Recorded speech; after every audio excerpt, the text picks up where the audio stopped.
வார்த்தையை நம்ம பயன்படுத்துறோம்னா அது நம்ம இருதயத்தையே வெளிப்படுத்துற ஒரு விஷயம்.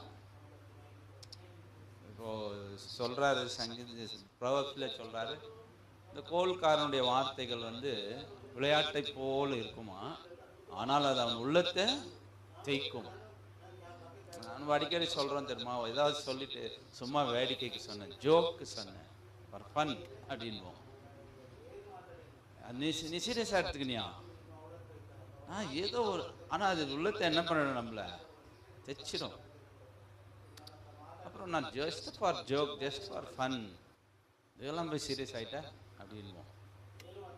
அப்போ இயேசு கிறிஸ்து இந்த வார்த்தை தான் உன் இருதயம்.